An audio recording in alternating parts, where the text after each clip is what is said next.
It wasn't a bikini, it was a simple red swimsuit. Yet every red-blooded teenage male in the 70s had that poster on their wall. Back at the University of Texas, guys actually rearranged their entire schedules just to catch a glimpse of her walking to class. With a blinding smile, iconic hair, and pale turquoise eyes, she was more than just beautiful, she was breathtaking. But Farrah Fawcett wanted more. While she didn't start out as a seasoned actress, she transformed herself through sheer hard work. Her powerhouse performances in The Burning Bed and The Apostle speak for themselves. Farrah was a star who lived on her own terms, controlled her own image, and proved to the world that she had come to stay. Born in Texas in 1947, Farrah Fawcett was destined to be different. Even her name was a custom creation. Her mother invented Farrah simply because it sounded so good with Fawcett. It turned out to be a name the whole world would eventually know. By high school, she was already a superstar. Fawcett was voted most beautiful 4 times, but Farrah also had the brains to match her looks, and she was ready to prove it. Farrah initially enrolled as a microbiology major, but she soon did a total U-turn.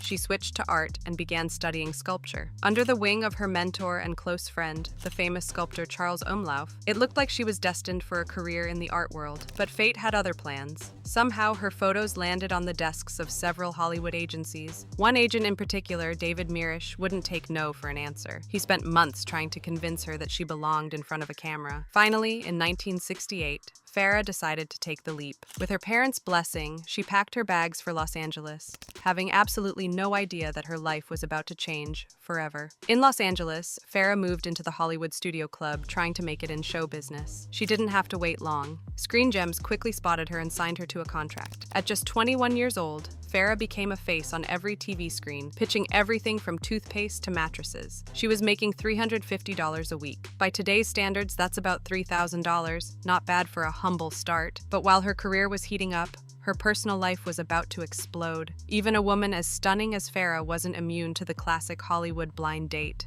One of those dates was with Lee Majors, a rising star known as the Blonde Elvis. The chemistry was instant, and as they began a high-profile relationship, one thing was clear. Farrah Fawcett was no longer just another face in the crowd. Well, having done stunts on $6 Million Man for 4 years, I finally found something that wasn't bionic.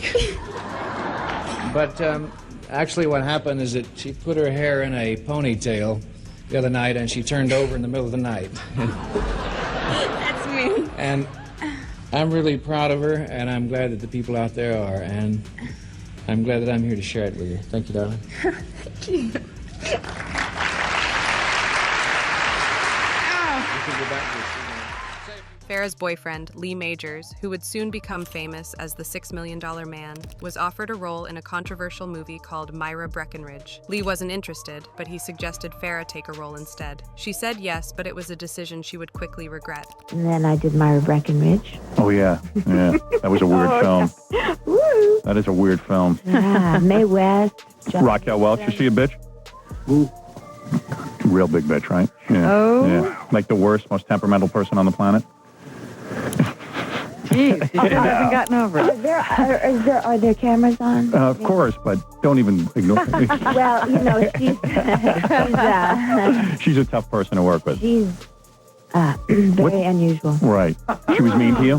Mean-spirited. Yeah. Really? Yeah. I've heard that. Farrah was about to get a crash course in how cruel Hollywood could be. As a newcomer, she found herself caught between two of the biggest egos in history, Mae West and Raquel Welch. Mae West, the legendary blonde icon, reportedly demanded that the producers dye Farrah's hair brown because she didn't want any other blondes on screen to compete with. Then, Raquel Welch, the film's brunette lead, had her own demands. With all that backstage drama and clashing egos, it's no surprise the movie was a total disaster. This was definitely not the big break Farrah had dreamed of. Lee's terrible career advice did not stop their romance from blossoming. Farrah decided to marry him and officially took his name, becoming known to the world as Farrah Fawcett Majors.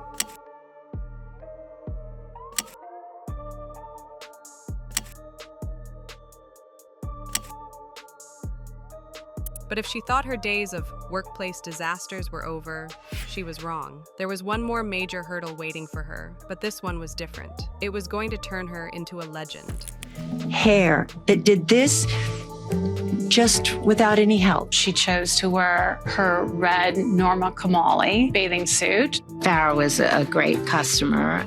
By 1976, the world couldn't get enough of her. A poster company finally convinced her to do a swimsuit shoot with photographer Bruce McBroom. As a professional, Farrah showed up ready to do her own hair and makeup. But when she walked onto the set, she was met with a shocking oversight. Nobody had brought a mirror. Farrah didn't panic. She did her best and went ahead with the shoot anyway. They took only 40 photos, and Farrah personally handpicked her favorite 6. One of those shots, taken without a single mirror in sight, would go on to become the best-selling poster in history. But as iconic as that poster was, a single picture doesn't make a movie star. For that, Farrah needed a bit of old-fashioned Hollywood luck. That luck arrived on a tennis court. While she was out playing a match one day, she caught the eye of actor Michael York. He later described her as a blonde vision of delight. He was so struck by her presence that he immediately recommended her for a role in his upcoming film. After the nightmare of her first movie, Farrah could only hope that this experience would be different. Holly knew you 483. He's dead. Doc is dead. It's him. He was in a hurry. A face job only. And I said dark hair. And then he killed Doc and you grabbed me and the machine blew. The project was the sci-fi cult classic, Logan's Run. The story was set in a future where society worshipped youth and pleasure. To fit this world, the stylist gave Farrah a layered shag haircut. It was meant to look effortless and free, but it ended up starting a global revolution. The movie was a hit, but the audience went even crazier for Farrah's look. Little did she know this wouldn't be the last time her hair would change the world. We hired Farrah Fawcett, who had done a movie for us called Murder on Flight 101. And she played an airline stewardess with few lines, but something about her just impressed us. Spelling had seen Farrah in Logan's Run and was impressed by what he saw. He was developing a new movie of the week for ABC and realized Farrah was the perfect fit for one of the lead roles. She took the job, having no idea of what to expect. The project was called Charlie's Angels. It was an instant hit and was quickly turned into a weekly series starring Farrah, Kate Jackson, and Jacqueline Smith as a trio of glamorous private detectives. But behind the scenes, there was a major gap in the girls' contracts. Because Kate Jackson had more acting experience, she was actually being paid double what Farrah and Jacqueline were making. But as the episodes began to air, something strange happened. Despite the salary difference and the shared screen time, the public's attention became laser-focused on just one person, Farrah. It was a bizarre situation. Farrah was the lowest paid angel, yet she was undeniably the most popular. But honestly, there was one thing even more famous than Farrah herself, and that was her hair. The look became a global obsession. It was so iconic it had its own names: the Farrah Do, the Farrah Flip, or simply the Farrah. Women all over the world were rushing to salons to copy her, but there was more to the show's success than just a haircut. During that massive first season, Farrah took home the People's Choice Award for Favorite Performer, but she stayed humble and incredibly blunt about why the show was such a hit. In one famous interview, she joked, "When the show was number 3, I thought it was our acting. When we got to be number 1, I decided it could only be because none of us wears a bra." It was a funny comment, but Farrah was onto something. She understood the power of her image, even if the critics didn't, because the stars were often seen in revealing outfits. The press labeled the show Jiggle TV. But the critics clearly didn't know what the public wanted because Charlie's Angels was turning into a cultural phenomenon. Despite the fame, the math still didn't add up for Farrah. She was still earning only half of what her co-star Kate Jackson made. She knew it was time to fix that. But for Farrah, it wasn't just about the paycheck. Since the show started, sales of her iconic red swimsuit poster had absolutely skyrocketed. It was selling so fast that her poster royalties were actually making her more money than her salary from the show. Farrah realized she wasn't just a part of a hit series, she was the one carrying it. Farrah was tired of Jiggle TV and wanted to be seen as a serious actress. She was prepared to walk away from the biggest show on television, but the studio wasn't about to let their golden goose go that easily. They claimed she was legally bound to stay. Farrah argued that she had started filming the show before she signed a contract. The producers of Charlie's Angels issued a chilling warning. If any studio hired Farrah, they would be hit with a massive lawsuit. It was an effective threat. The producers of Foul Play got cold feet and gave the role to Goldie Hawn instead. Realizing the industry was closing its doors on her, a shaken Farrah returned to the negotiating table. She eventually reached a settlement with the studio, agreeing to make several guest appearances to fulfill her contract. Finally, the legal chains were off. Farrah was free, and she was more determined than ever to show the world she had so much more to offer than just a famous smile. Farrah may have missed out on Foul Play, but she quickly landed a lead role in Somebody Killed Her Husband, alongside Academy Award nominee Jeff Bridges. She had staked her entire reputation on this one film, but when the movie finally hit theaters, it was a total disaster. The media was merciless. They even cruelly nicknamed the film Somebody Killed Her Career. It was a devastating blow, but things were about to get even worse. Farrah Farrah had left Charlie's Angels specifically to find serious dramatic roles. But her next film, 1979's 𝐀𝐛𝐨𝐮𝐭, felt like the same thing. When 𝐀𝐀𝐨𝐿 also flopped at the box office, her career entered a dangerous downward spiral. Farrah was facing a total washout. If she didn't find a way to reinvent herself soon, her time as a star was going to be over before it truly began. For her next film, Saturn III, Farrah found herself starring alongside a true Hollywood titan, Kirk Douglas. Because of her global fame, she once again received top billing over her more experienced co-star. But behind the scenes, the studio was still obsessed with her image. The producers insisted she film a topless scene, a moment that was so unnecessary it eventually won an award for being completely gratuitous. But the real nightmare began when Kirk Douglas took charge as the director after the original one was fired. When Saturn III crashed at the box office, the producers started looking for someone to blame. They pointed to the inexperienced director, Kirk Douglas's massive ego, and at Farrah for her own acting.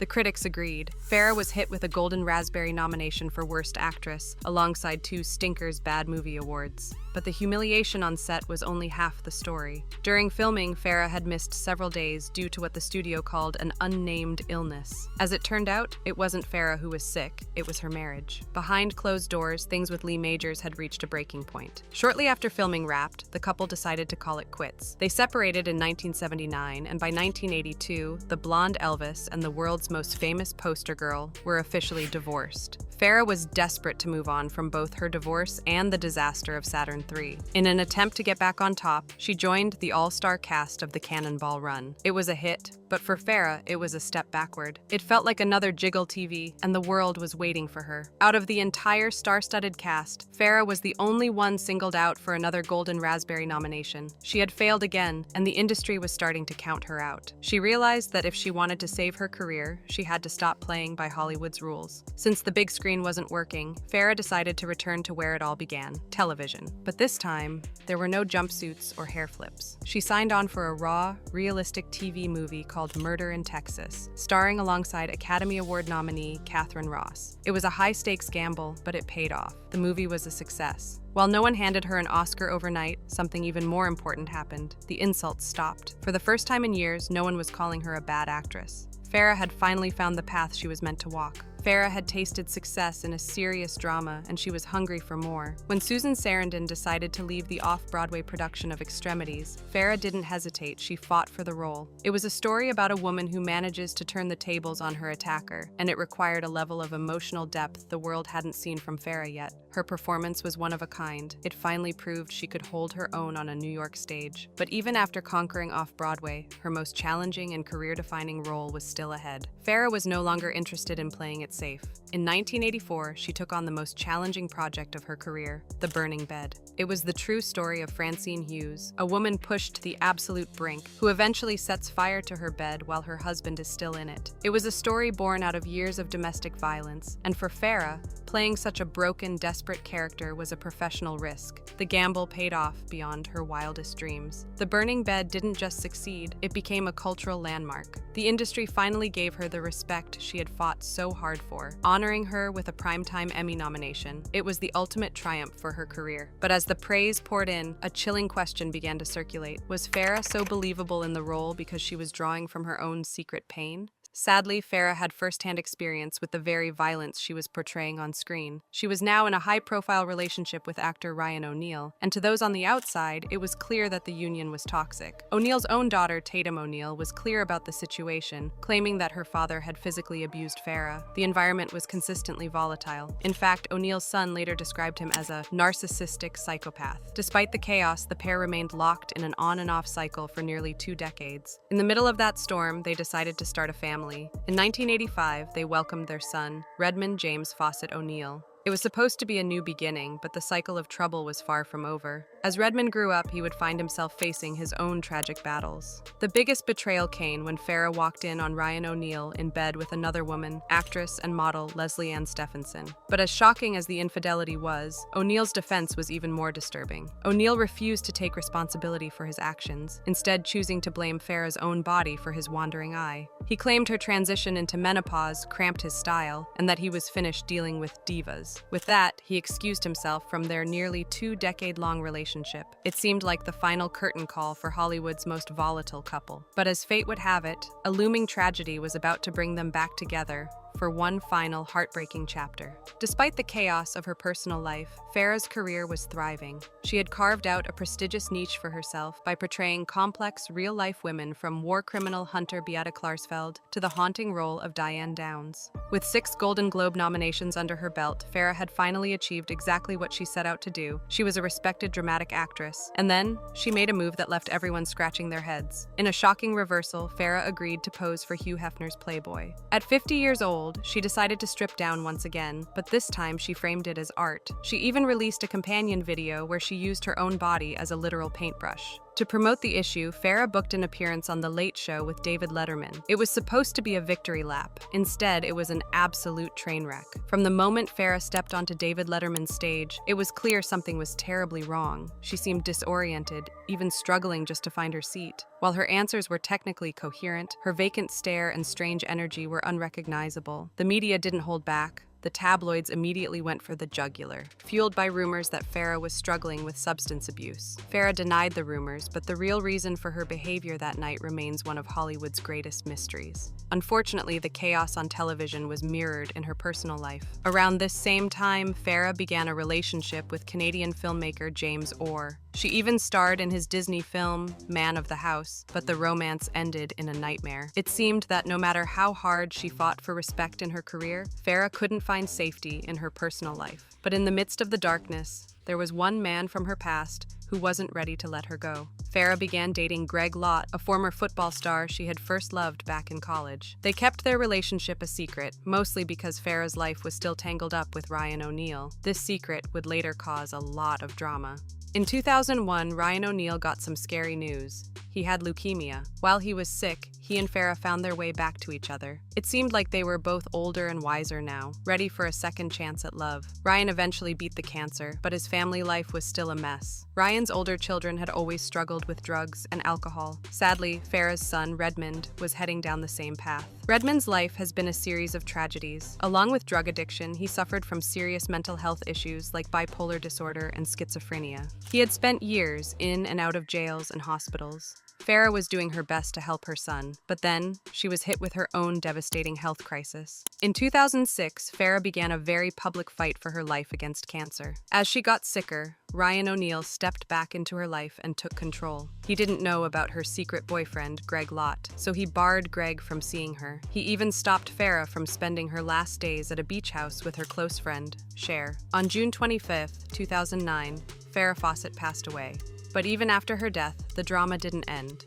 When her will was read, it showed how she truly felt. Farrah left most of her money and property to her son, Redmond. She also left money to several relatives and $100,000 to Greg Lott. Ryan O'Neal's name was completely missing from the documents. Even though he wasn't in the will, O'Neal didn't walk away empty-handed. He took an expensive Andy Warhol painting of Farrah from her home. The painting was worth millions of dollars, and he ended up in a long court battle just to keep it. Farrah was gone, but O'Neal was still fighting over her legacy. According to her close friend Craig Nevius, Farrah never wanted a traditional burial. She reportedly asked to be cremated because she didn't want her grave to become a tourist attraction. But if that was her final wish, it was never granted. Instead, she was buried in a famous cemetery in Los Angeles. But the most shocking part was yet to come. In 2023, Ryan O'Neal passed away. In death, he did one last thing that many people found unforgivable. He chose to be buried right next to Farrah. He even had his own name carved onto her tombstone. To many fans, this was the ultimate insult. After a lifetime of Farrah trying to escape his shadow and find her own path, Ryan O'Neal ensured that they would be tied together forever. Tied together forever. Tied together forever.